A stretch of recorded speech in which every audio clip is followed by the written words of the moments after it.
स्वागत है आप सभी का एक बार फिर से एटीजी क्लासेस में। आज की वीडियो में हम लोग जानेंगे हिंदी वर्णमाला से संबंधित महत्वपूर्ण क्वेश्चंस के बारे में, जो कि इम्पॉर्टेंट है यूपीटीटी और सीटेट एग्ज़ाम के लिए। तो चलिए शुरुआत करते हैं आज के वीडियो की, जिसमें 10 प्रश्न होंगे जो एक टेस्ट के रूप में है। तो वीडियो ज़रूर देखिएगा, क्योंकि इन 10 क्वेश्चन से आपके बहुत से क्वेश्चन तैयार हो सकते हैं और जो सभी क्वेश्चन हैं वो किसी न किसी एग्ज़ाम में पूछे गए हैं। तो चलिए स्टार्ट करते हैं। आज का हमारा जो पहला क्वेश्चन है वह है कि हिंदी वर्णमाला में ऊष्म व्यंजन कौन से हैं। यानी कि पूछा है कि ऊष्म व्यंजन कौन से हैं वर्णमाला में। तो जब हम वर्णमाला पढ़ते हैं तो हम वहाँ देखते हैं कि स्वर होता है और व्यंजन होता है। व्यंजन भी कई पार्ट में डिवाइड होते हैं, स्पर्श व्यंजन, अंतस्थ व्यंजन, ऊष्म व्यंजन। तो ऐसे करके हमें इसमें बताना है ऊष्म व्यंजन कौन से हैं। अब ऊष्म व्यंजन होते कौन हैं? वह व्यंजन जिनके उच्चारण में मुख से ऊष्मा निकलती है, वे ऊष्म व्यंजन कहे जाते हैं। तो हम जानते हैं ये जो 3 हैं, ये कौन से व्यंजन हैं? स्पर्श व्यंजन,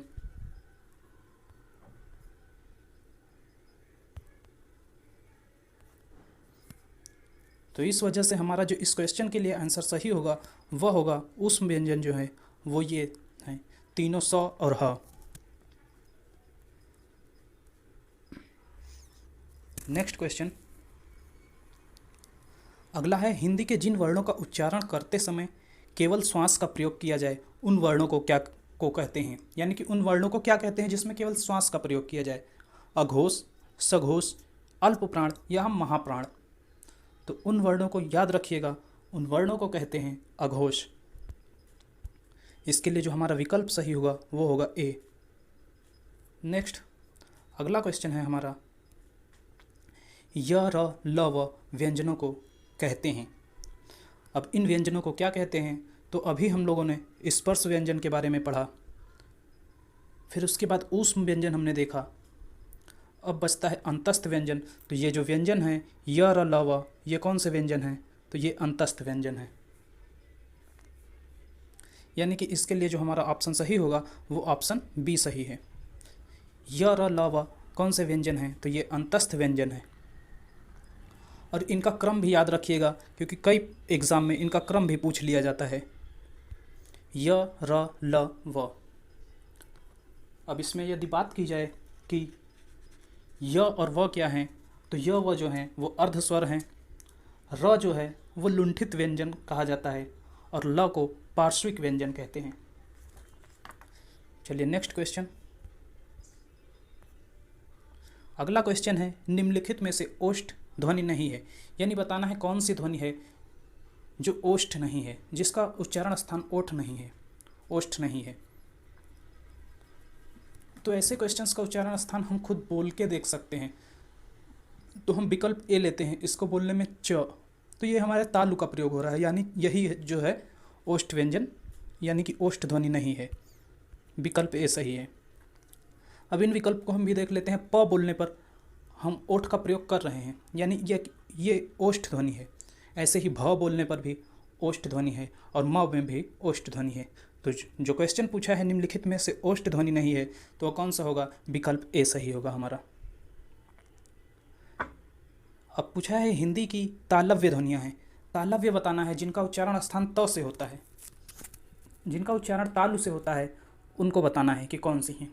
तो ऐसी ध्वनियों का सबसे अच्छा जुगाड़ है कि हम उन्हें उच्चारण करके देख लें, जिससे हमें तुरंत मालूम चल जाता है। तो हम अभी हमने पढ़ा जो प, फ, ब, भ है ये ओष्ठ ध्वनि है, तो इसका मतलब है कि ये ऑप्शन नहीं होगा। अब लेते हैं त, थ, द, ध। तो त, थ, दो जो है ये है त, थ, यानी दांत से हम इसका उच्चारण, यानी कि ये दंत है। और ट, ठ, ड, ढ ये क्या है? ये मूर्धन्य है। तो जो सही होगा तालव्य जो है वो च है। च वर्ग जो है उसका उच्चारण स्थान कहाँ से होता है? तो तालु से होता है, यानी कि च, छ, ज, झ इन सभी का उच्चारण जो है तालु से होता है। इस वजह से ये तालव्य ध्वनियाँ हैं। नेक्स्ट अगला है कि कौन सी ध्वनि अल्प प्राण है। हमें बताना है कि कौन सी ध्वनि अल्प प्राण है, ख, ध, थ या फिर त।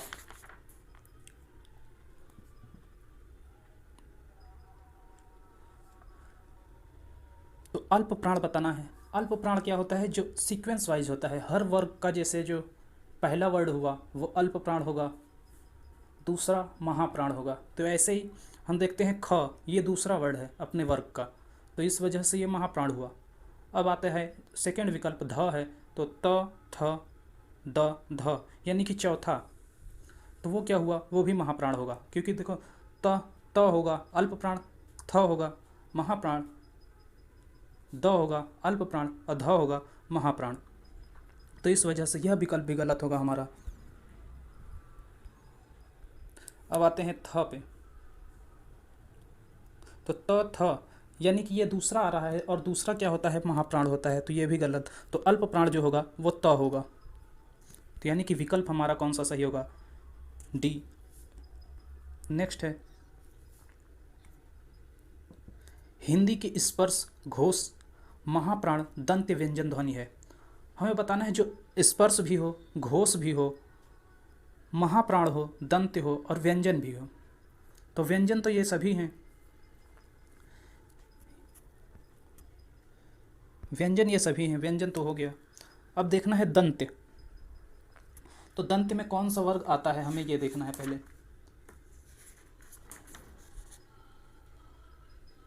तो त वर्ग का स्थान दंत्य है, तो त वर्ग के कोई वर्ड अगर इसमें हो तो वही हो जाएगा। और कि त, थ,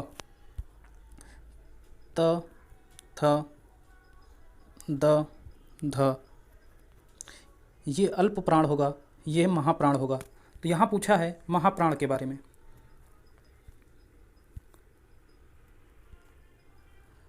तो यही थ होगा। और देखिए ये दंत्य भी है, एक मिनट,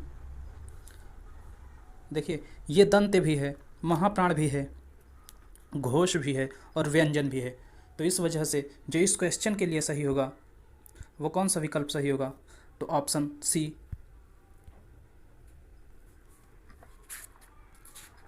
दंत्य होगा। तो क्वेश्चन नंबर 7 में जो ऑप्शन सही है वो होगा थ, यानी कि वो थ क्या है, स्पर्श है, घोष है, महाप्राण है, दंत्य है और व्यंजन ध्वनि है। नेक्स्ट क्वेश्चन 8वां, हिंदी की स्पर्श घोष महाप्राण ओष्ठ ध्वनि। अब ओष्ठ व्यंजन, ओष्ठ ध्वनि पूछा है और व्यंजन भी हो, तो व्यंजन सभी हैं। अब ओष्ठ से किसका उच्चारण स्थान है, ओठ, तो सबसे पहले हम ओष्ठ वाला उच्चारण स्थान वाले शब्दों को देखेंगे। तो ओष्ठ से उच्चारण स्थान किनका होता है, तो हम जानते हैं जो पवर्ग हमारे हैं उनका उच्चारण स्थान ओष्ठ से होता है। तो उसमें क्या क्या आते हैं, प, फ, ब और भ, इनका जो उच्चारण स्थान है वो कहाँ से होता है, ओष्ठ से होता है। अब इनमें से हम देखेंगे क्या पूछा है, महाप्राण। तो देखिए ये पहला होगा अल्प प्राण, दूसरा होगा महाप्राण, ये अल्प प्राण और ये महाप्राण। तो यहाँ क्या पूछा है, महाप्राण। देखिए ओष्ठ व्यंजन, तो ओष्ठ तो ये सभी, ये चारों होंगे। फिर इसके बाद पूछा है महाप्राण, तो ये जो भ है ये महाप्राण भी होगा, स्पर्श भी है। तो इस वजह से क्या, जो इस क्वेश्चन का आंसर सही होगा वो कौन सा सही होगा, तो वो ऑप्शन ए यानी कि भ सही होगा।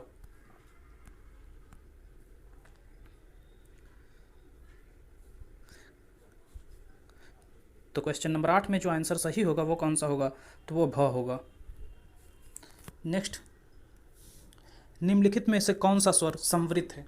अब संवृत किसे कहते हैं, जिनके उच्चारण में कम मुंह खुलता है वो क्या कहे जाते हैं, संवृत कहे जाते हैं।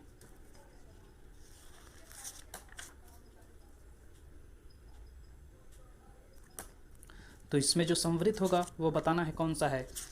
तो जो हम उच्चारण करते हैं ई, तो ई में कम मुंह खोलना पड़ रहा है हमें, यानी कि संवृत कौन सा होगा, ऑप्शन सी।